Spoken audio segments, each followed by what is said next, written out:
Nintendo's most recent fixation has been on taking a series and redefining it by making it open world.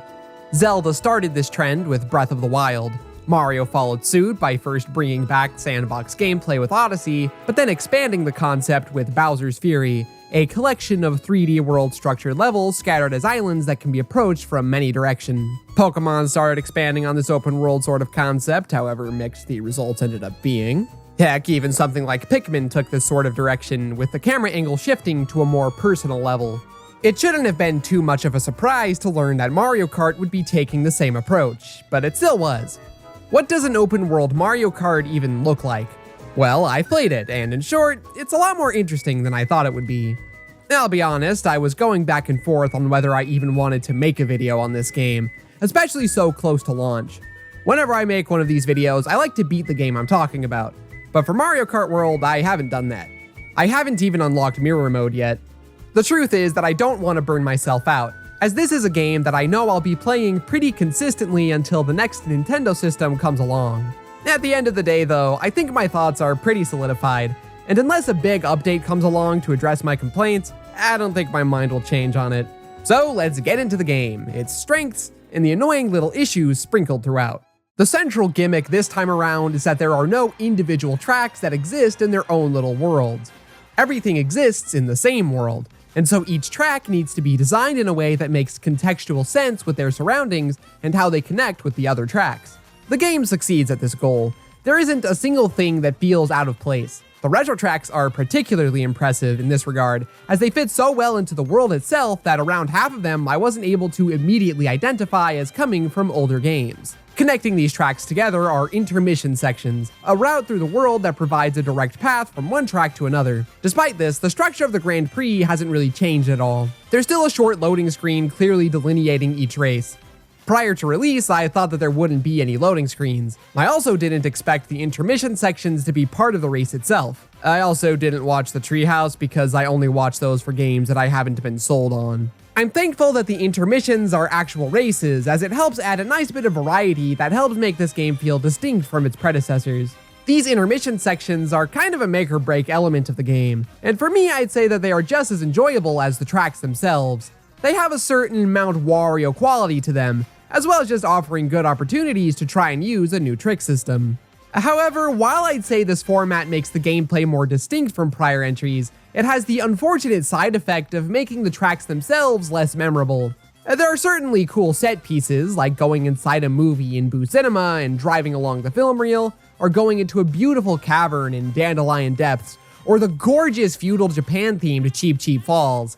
However, these immaculate vibes are really the only things that stick out in my memory. I couldn't tell you the layout of a single one, which isn't an issue that previous games had.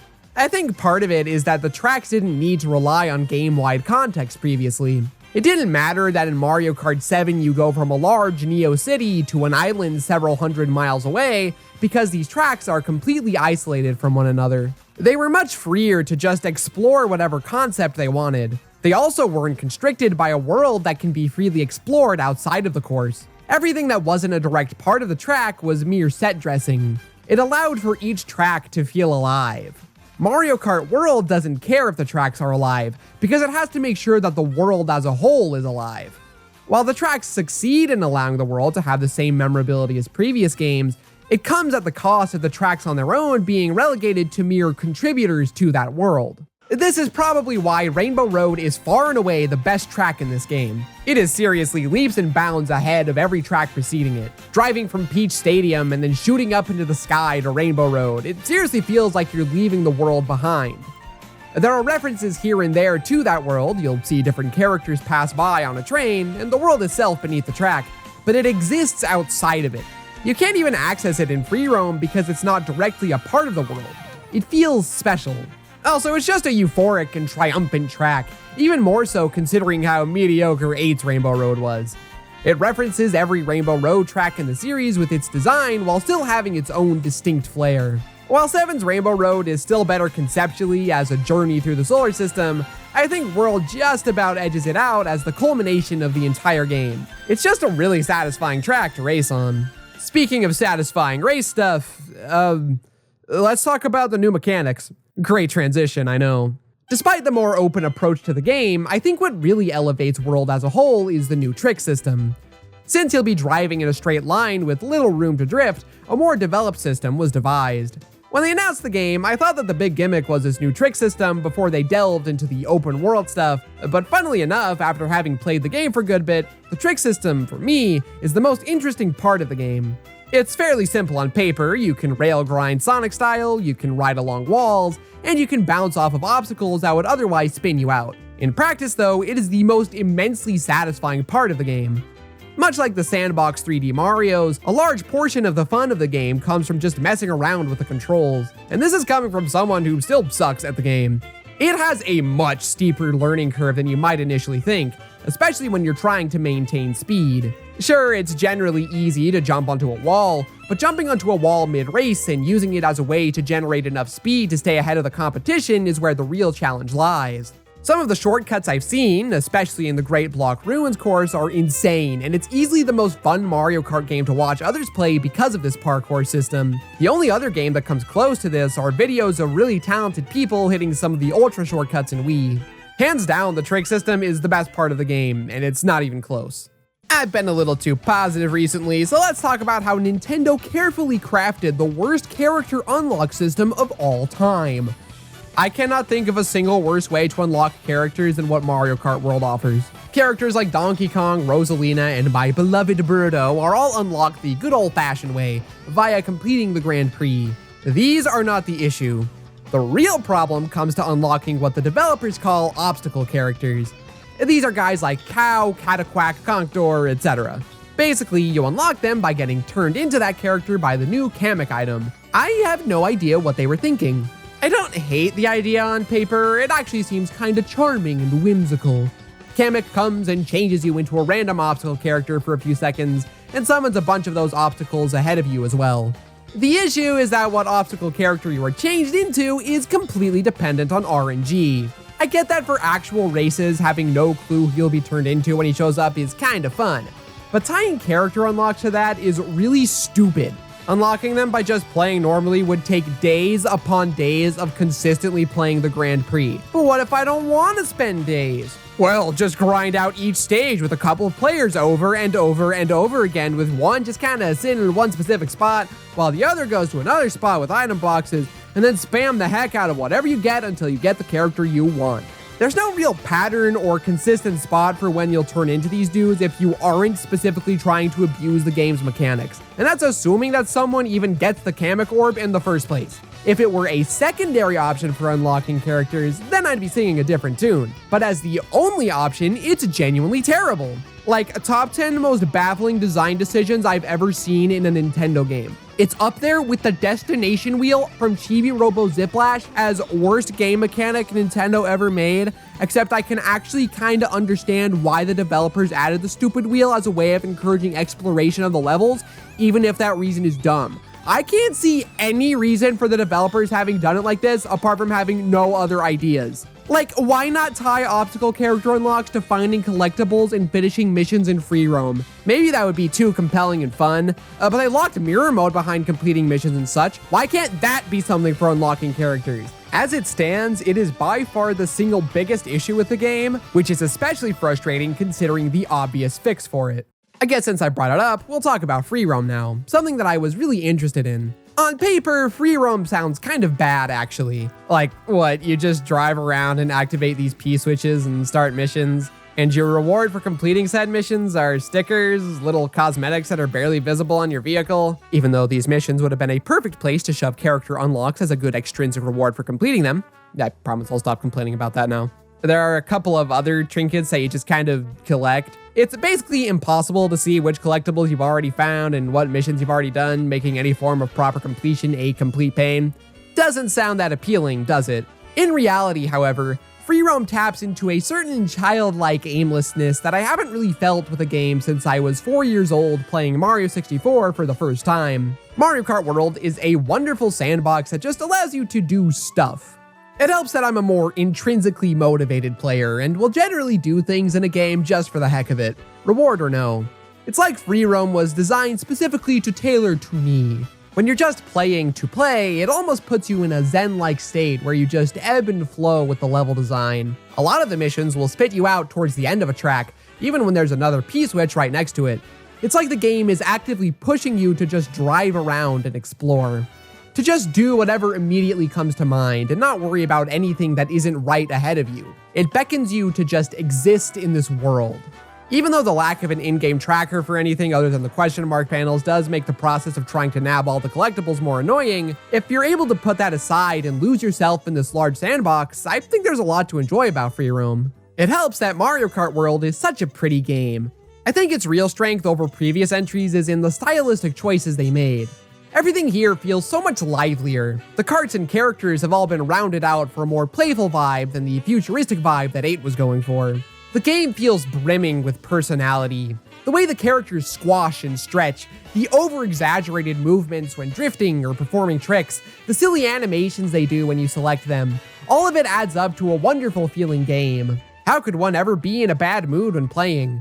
Especially when the game features the single greatest Mario soundtrack, possibly even Nintendo soundtrack of all time. It's not exactly fair, considering that the majority of the soundtrack is remixes of the best tracks from every mainline Mario game and all the prior Mario Karts, but still. The tracks are all in a wide variety of genres that completely change the vibe while still keeping the same melody. Some are big band, some are Latin guitar. There are even a couple that are heavy metal. There are even appearances from more obscure tracks, like one from Flipnote Studio. It's a soundtrack befitting the 40th anniversary of the series, which is the year this game just so happened to release in. The fact that Mario Kart of all series is the one that gets to be the single most expansive soundtrack in Nintendo history was the last thing I expected from this game. While most of the discussion is focused on the arrangements of prior entries, I don't think that the original track should be slept on, as they're all fantastic in their own right. My favorite tracks are Whistle Stop Summit,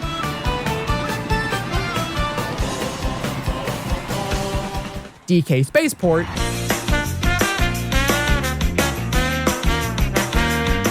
Faraway Oasis,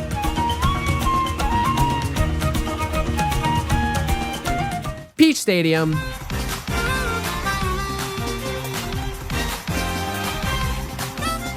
Great Block Ruins,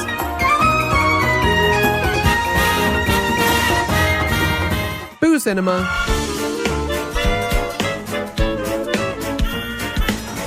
Acorn Heights,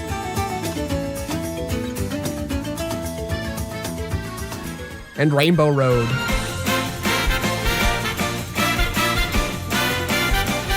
Honestly, just listen to the soundtrack yourself. It does a much better job selling itself than I could just talking about it.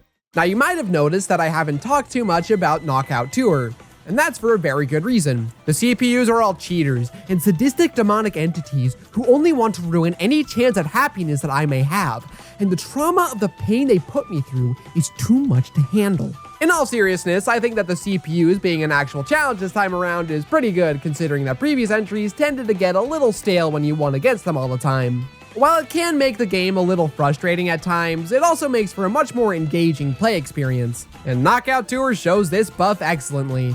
It's a simple idea, a big endurance race across the map where you have to pass through checkpoints, everyone who places below the threshold getting eliminated. It's pure chaos, and the thrill of trying to get higher up, especially as you get closer to the checkpoint, gives it a unique flavor compared to the usual Mario Kart experience. I think what it does better than anything else isn't this elimination-based gameplay though.